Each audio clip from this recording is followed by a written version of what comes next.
Um grupo de raiders especiais da Marinha partiu numa missão no perigoso terreno do Afeganistão que iria mudar as suas vidas para sempre.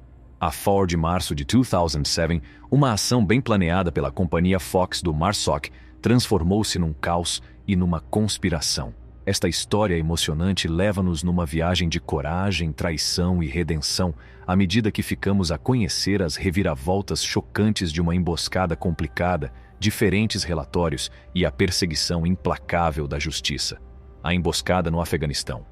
No terreno acidentado e perigoso do Afeganistão, um grupo de elite e altamente qualificado de Marine Raiders, parte do MARSOC, Marine Corps Forces Special Operations Command, embarcou numa missão crítica a 4 de março de 2007. O destino: a província de Nangar, uma região notória pelo seu perigo e volatilidade. Armada com a aprovação da sua operação cuidadosamente planeada, que consistia em 3 fases, a companhia Fox do MARSOC iniciou uma viagem assustadora. À medida que atravessavam paisagens traiçoeiras para leste, passando por Badika e enfrentando as montanhas de Tora Bora, cobertas de neve e lama, o seu objetivo era claro: encontrar pontos de inserção estratégicos ao longo da base das montanhas para futuras patrulhas de reconhecimento.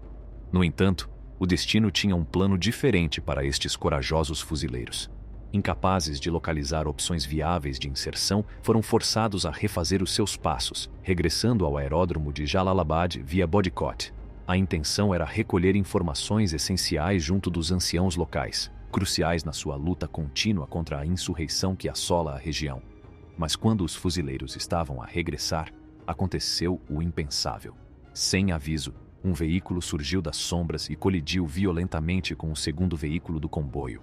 A explosão ensurdecedora que se seguiu enviou ondas de choque através da unidade, desencadeando uma emboscada de complexidade inimaginável. Os atacantes, atacando de várias direções, cercaram os fuzileiros e o caos irrompeu no meio das chamas e dos tiros. Perante um perigo esmagador, os fuzileiros demonstraram uma coragem e uma resistência extraordinárias. Alimentados pelo seu treino e compromisso inabalável com a sua missão, lutaram incansavelmente para se libertarem da emboscada mortal. Apesar da angustiante provação, conseguiram milagrosamente escapar, deixando para trás um cenário de destruição e um fuzileiro ferido por estilhaços. Este relato emocionante da emboscada no Afeganistão realça a coragem e a perícia excepcionais demonstradas pela companhia Fox do MARSOC face a uma crise inimaginável. Mas a sua viagem estava longe de terminar. Seguiram-se dias de incerteza, com relatos contraditórios de habitantes locais a acusarem os fuzileiros de actos indescritíveis, manchando a sua reputação e lançando uma sombra de dúvida sobre as suas ações.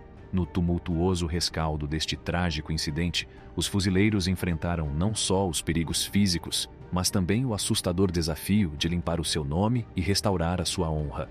O caminho para a redenção seria pavimentado com investigações, alegações e a busca inabalável da verdade. Com a escalada da disputa, os fuzileiros viram-se a braços não só com as consequências físicas da emboscada, mas também com o custo psicológico e emocional de defender o seu nome.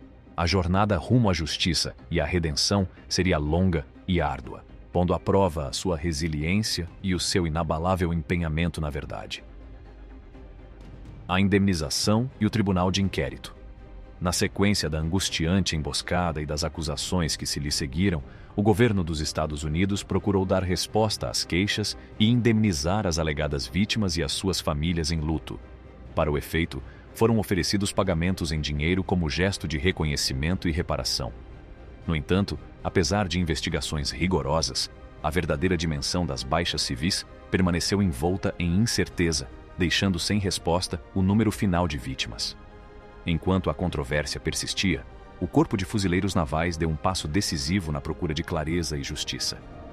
Em janeiro de 2008, 10 meses após o terrível incidente, foi convocado um tribunal de inquérito para investigar meticulosamente os acontecimentos ocorridos durante aquela fatídica missão. O objetivo era determinar se existiam provas credíveis que justificassem a apresentação de acusações criminais contra os fuzileiros envolvidos. Os procedimentos do tribunal estenderam-se por um extenuante período de 3 semanas, com um profundo desgaste físico e emocional para os 7 fuzileiros que estavam no centro do inquérito. Durante este tempo, enfrentaram o escrutínio implacável da investigação, deixando-os vulneráveis ao peso da incerteza e à imensa pressão dos procedimentos. No meio da busca solene da verdade, o Tribunal de Inquérito tentou apurar os factos com a maior diligência, navegando entre relatos contraditórios e depoimentos de testemunhas. No entanto, as complexidades da guerra e a ambiguidade dos acontecimentos tornaram a tarefa extremamente difícil. No final, o Tribunal de Inquérito chegaria a uma decisão, mas a viagem em direção a uma resolução seria apenas o começo. As implicações das conclusões do tribunal ecoariam ao longo dos anos, afetando as vidas dos fuzileiros envolvidos e das suas famílias. As cicatrizes deixadas pelo incidente, tanto físicas como emocionais, continuariam a fazer-se sentir muito depois de o martelo do tribunal ter caído. Táticas de engano e coerção.